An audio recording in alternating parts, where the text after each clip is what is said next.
பிரியமானவர்களே, உங்கள் யாவருக்கும் ஆண்டவராக இயேசு கிறிஸ்து நாமத்தில் அன்பு வாழ்த்தினை தெரிவித்துக் கொள்கிறேன். கர்த்தர் தாமங்கள் ஒருத்தனுடைய நினைவின் பிரகாரம் வழி நடத்துவாராக. நாம் சுகத்தை பற்றி தியானித்து வருகிறோம். தேவனிடத்திலிருந்து அற்புத சுகத்தை பெறுவதற்காக என்ன வழிமுறைகள் என்பதை குறித்து பரிசு வேதாமத்திலிருந்து பார்த்து கொண்டிருக்கிறோம். தேவனுடைய வார்த்தையை விசுவாசிக்கும் பொழுதும் கேட்கும் பொழுதும் நாம் சுகம் பெற்றுக்கொள்ளக்கூடியவர்களாக இருக்கிறோம். சங்கீதம் 107:20 வசனத்தில் வாசிக்கிறோம், அவர் தமது வசனத்தை அனுப்பி அவர்களை குணமாக்கி. இப்போ தேவன் தம்முடைய வார்த்தையை அனுப்பி குணமாக்குகிறவராக இருக்கிறார்.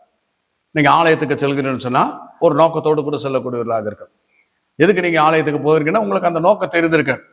ஏதோ ஃப்ரெண்ட்ஸுகளை பார்க்கறதுக்கோ இல்லை நண்பர்களை சொந்தக்காரங்களை பார்க்கறதுக்காக போகிறவரா இல்லாமல், அல்லது அது வாரம் போய்த்தான் தீர வேண்டும் என்பதான சடங்கு போல போகிறவர்களா இல்லாமல், நீங்கள் ஆலயத்துக்கு போகும்போது அல்லது நீங்கள் தேவனுடைய சமூகத்துக்கு போகும்போது ஒரு நோக்கத்தோடு போக வேண்டும். அது என்னன்னா, இன்றைக்கு நான் சுகவீனமா போகிறேன், நான் போய் அங்க உட்கார்வேன், தேவன் தம்முடைய வசனத்தை அனுப்பி என்னை குணமாக்குவார் என்ற விசுவாசத்தோடு நீங்க போகும். ஏனென்றால் அவர் தமது வசனத்தை அனுப்பி குணமாக்குகிறவராக இருக்கிறார் என்று சொல்லி பார்க்கிறோம். தேவனுடைய வார்த்தையிலே ஆவி இருக்கிறது, ஜீவன் இருக்கிறது, வல்லமை இருக்கிறது, சத்தியம் இருக்கிறது. இது 4 சேர்ந்து தான் தேவனுடைய வார்த்தை. ஆகினாலே அந்த வார்த்தையை நான் வாசிக்கும் பொழுது அல்லது அந்த வார்த்தையை நான் கேட்கும்போது நான் சுகம் பெற்றுக் கொள்வேன் என்று சொல்லி விசுவாசிக்கணும். நீங்களே வாசித்தாலும் பரவாயில்ல, அல்லது மற்றவர்களிடத்துல போய் பிரசங்க கேட்கும் போது போகிறீங்கன்னா, இன்றைக்கு வார்த்தை அனுப்பி கர்த்தர் சுகமாக்குவார்னு சொல்லி விசுவாசிக்கிறவர்களாக இருக்கணும். யோவான் 4:46 வசனத்திலிருந்து 53 வசனம் மட்டும் வாசிக்கும் போது, கபர்நாமில் ராஜாவின் மனுஷர் ஒருவனுடைய குமாரன் வியாதிப்பட்டிருந்த பொழுது இயேசுவிடத்தை தன் மகனை குணமாக்க கேட்கின்றார். உடனே இயேசு சொல்றார், நீ போகலாம், உன் குமாரன் பிழைத்திருக்கிறான்னு சொல்கிறார். அந்த வார்த்தை அந்த மகனை குணமாக்கி விட்டது. அதே மாதிரி யோவான் 5:8 வசனத்தை வாசிக்கும் பொழுது, 38 வருஷமாய் வியாதியாக கிடந்த மனிதனை பார்த்து கர்த்தராகிய இயேசு கிறிஸ்து சொல்கின்றார், எழுந்திரு, உன் படுக்கை எடுத்துக்கொண்டு நட என்றார். உடனே அவன் சுகமடைந்தவனாய் செல்லுகின்றான். லூக்கா 13:12 வசனத்தை வாசிக்கும் பொழுது, 18 வருஷமாய் கூனியா இருந்ததான ஸ்திரியை பார்த்து, உன் பலவீனத்திலிருந்து விடுதலையாக்கப்பட்டா என்று சொன்ன உடனே அந்த ஸ்திரீ பலவீனத்திலிருந்து விடுதலை ஆக்கப்பட்டவளாய் மாறுகின்றார். மார்க் 5:34 வசனத்தை வாசிக்கும் பொழுது, 12 வருஷமாய் பெரும்பாடு உள்ளதான ஸ்திரீ பார்த்து கர்த்தராகிய இயேசு சொல்றார், உன் வேதனை நீங்கி சுகமாய் இரு என்று சொல்கின்றார். மத்தேயு 9:6 வசனத்திலே திமிர்வாதமாய் கொண்டு வந்த மனிதனை பார்த்து சொல்றார், நீ எழுந்து உன் படுக்கை எடுத்துக்கொண்டு உன் வீட்டிற்கு போ என்று சொல்கின்றார். இது அவர்களுக்கு சொல்லப்பட்டதாக என்று எண்ணாமல், எனக்கும் இதுதான் வார்த்தை என்று சொல்லி எடுத்துக்கொண்டு அந்த வார்த்தைகளை நீங்கள் விசுவாசிக்கும் பொழுது தேவன் வார்த்தை அனுப்பி நம்மை குணமாக்கக்கூடியவராக இருக்கிறார். ஆகையால் தான் நீங்க ஆலயத்துக்கு போகும்போது அல்லது ஜப கூட்டங்களுக்கு போகும்போது சுகவீனம் போனா கூட நீங்க போகும்போது விசுவாசத்தோடு இருதயத்தில் நினைச்சிட்டு போனோம், இன்றைக்கு கர்த்தர் தம்முடைய வார்த்தை அனுப்பி என்னை குணமாக்குவார்னு சொல்லி. அப்படி நீங்க தேவனுடைய வார்த்தையை கேட்கும் போது குணமாக்கப்படுகிறார். அல்லது நீங்களே வீட்டில் உட்காந்து சுகவீனமா இருக்கும்போது நான் தேவனுடைய வார்த்தையை வாசிப்பேன், அவர் தமது வசனத்தை அனுப்பி என்னை குணமாக்குறேன்னு சொல்லிக்கிறாரு, ஆகினால் அந்த வசனத்தை அனுப்பி என்னை குணமாக்குவார்னு சொல்லி விசுவாசத்தோடு நீங்கள் வேதாகமத்தை வாசிக்கும் பொழுது கர்த்தர் உங்களுக்கு சுகத்தை கொடுக்கிறவராக இருக்கிறார். இந்த சொல்லப்பட்ட வார்த்தைகள் எல்லாம் அவர்களுக்காக மாத்திரம் சொல்லப்பட்டதாக எண்ணாமல், எனக்கு இயேசு இதை தான் சொல்றாருன்னு சொல்லி விசுவாசித்து நம்முடைய சுகத்தை நாம் பெற்றுக்கொள்ளக்கூடியவராக இருக்கிறோம் என்று சொல்லி பார்க்கிறோம். அடுத்தாக இயேசு கிறிஸ்து தழும்புகளால் சுகமானேன் என்று சொல்லி விசுவாசிக்க வேண்டும். ஏசாயா 53:4-5 வசனங்களை வாசிக்கும் பொழுது, இயேசு கிறிஸ்து எதற்காக சிலுவையில் அடிக்கப்படுவார் என்று சொல்ல வார்த்தைகள் எழுதப்பட்டிருக்கிறது. மெய்யாக நம்முடைய பாடுகளை ஏற்றுக்கொண்டு துக்கங்களை சுமந்தார், நாமோ அவர் தேவனால் அடிக்கப்பட்டு வாதிக்கப்பட்டு சிறுவைப்பட்டு என்று எண்ணினோம்.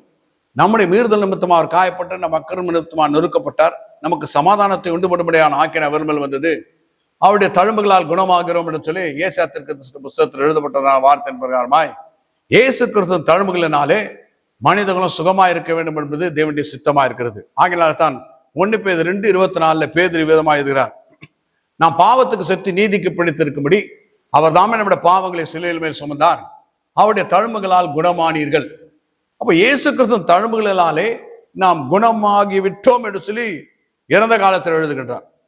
அப்போ இயேசு கிறிஸ்து தழும்புகளால் சுகமானீர்கள். அப்ப இயேசு கிறிஸ்து தழும்புகளினால சுகமானம்ன்றதுனாலே சுகவீனமா இருக்கும் போதே இயேசு கிறிஸ்து தழும்பினால சுகமானேன் என்று சொல்லி நீங்க சொல்ல வேண்டும். ஒரு சிலர் நினைக்கலாம், இப்படி இயேசு கிறிஸ்து தழும்பினால சுகவீனமா இருக்கும் போதே சுகமானேன்னு சொல்றது பொய் என்று நினைக்கக்கூடியவர்கள் இருக்கிறார்கள். அது அப்படி இல்லை பிரியமானவர்களே. இதுக்கு சில உதாரணங்களை வேதத்துல பார்க்கும்போது, யோவான் 11ஆம் அதிகாரம் 11ஆம் வசனத்துல லாசரு மரித்து போயிருக்கிறான், ஆனால் இயேசு கிறிஸ்து அங்க என்ன சொல்றாருன்னா லாசரு நித்திரையா இருக்கிறான் என்று சொல்கின்றார். மார்க் 5ஆம் அதிகாரம் 39ஆம் வசனத்துல சிறுபெண்ணை சொல்கின்றார். 12 வயதுல அந்த சிறுபெண்ணை பார்த்து சிறுபெண் நித்திரையா இருக்கிறாள் என்று சொல்கிறார். ஆகினால பிரியமான அது பொய்யல்ல, இயேசு கிறிஸ்து தழும்பலால் நாம் சுகமானோம் என்று சொல்றது சத்தியம். ஆகையெல்லாம் நாம தான் வாயினால் அறிக்கை பண்ண வேண்டும், இயேசு கிறிஸ்து தழும்பலால் சுகமானேன் என்று சொல்லி நாம் தான் சொல்ல வேண்டும். கர்த்தர் நம்முடைய தழும்புகளால் என்னை சுகமாக்கினதுக்காக நன்றி ஆண்டவர் சொல்லி சுகவீனமா இருக்கும்போது சொல்லக்கூடியவர்களாக இருக்கணும். ஏனென்றால் நாம் இயேசு கிறிஸ்து தழும்பலால சுகமாக்கப்பட வேண்டும் என்பது தேவனுடைய சித்தம். அப்படி நம்ம சுகத்தை பெற்றுக்கொள்வதற்கு ஜெபிக்கும் பொழுது கூட என்ன ஜெபம் பண்ணனா, இதாவது இயேசு நாமத்தை சுமத்துறோம், இயேசு கிறிஸ்து தழும்பலால் நான் சுகமாவதற்கு எனக்கு உதவி செய்யும், இயேசு கிறிஸ்து நாமத்தை ஜெபிக்கிறேன் பிதாவேன்னு சொல்லி கேட்கக்கூடியதாக இருக்கணும். ஏனென்றால் இயேசு கிறிஸ்து தழும்பலால் சுகமாக வேண்டும் என்பது தேவனுடைய சித்தம். இயேசு கிறிஸ்து தழும்பலால் சுகமானேன் சொல்லி நீங்க சொல்லலாம், அடிக்கடி சொல்லிக்கொண்டே இருக்கலாம். தேவனுடைய வல்லமை மாறவே மாறாது. ஏனென்றால் உண்மை மாறும், சத்தியம் மாறுவது கிடையாது. நம்ம இயேசு கிறிஸ்து தழும்பலால் சுகமானம் என்று சொல்றது சத்தியம். ஆகையினால் அடிக்கடி நீங்க சொல்லணும், இயேசு கிறிஸ்து தழும்பலால் சுகமானேன், இயேசு கிறிஸ்து தழும்பலால் சுகமானேன், இயேசு கிறிஸ்து தழும்பலால் சுகமானேன் சொல்லி நீங்க சொல்லிக் கொண்டிருக்கும் போதே உங்க மேல் வல்லமை வந்து இறங்கும், நீங்க சுகமாகிவிடுவீர்கள் என்று சொன்னால் சத்தியம் அதுதான். நாம் இயேசு கிறிஸ்து தழும்பலால் சுகமாயிருக்க வேண்டும் என்பது சத்தியம். அடுத்ததாக இயேசு கிறிஸ்துவை விசுவாசிக்கிற ஒருவர் என் மேல் கை வைத்தார்னா போதும் நான் சுகமாயிடுவேன்னு சொல்லி நீங்க விசுவாசிக்கக்கூடியவர்களாக இருக்கணும். இயேசு அதை தான் சொல்றார். மார்க் 16ஆம் அதிகாரம் 18ஆம் வசனத்துல என்னை விசுவாசிக்கலாம் நடக்கிறதான அடையாளம் ஆவணே என்று சொல்லும் பொழுது வியாதிசுமே கைகளை வைப்பார்கள், அப்பொழுது அவர்கள் சுகமாவார். ஜெபம் பண்ணுவாங்க, அதெல்லாம் கூட சொல்ல. விசுவாசிக்கிறவர்கள் வியாதிசுமே கைகளை வைக்கும் போது சுகமாவார். இப்ப இதுல என்னன்னா, சுகம் கொடுக்கிறவருக்கு அந்த விசுவாசம் இருக்கணும், பெற்றுக்கொள்றவருக்கு அந்த விசுவாசம் இருக்கணும். சுகம் கொள்கிறவருக்கு என்ன விசுவாசம் இருக்குன்னு சொன்னாக்கா, நான் அவர் மேல தலை மேல கை வைப்பேன், இயேசு சொல்லிக்கிறாரு வியாதிஸ் மேல கைகளை வச்சா அவங்க சுகமாவாங்கன்னு சொல்லிட்டு அவர் விசுவாசிக்கணும்.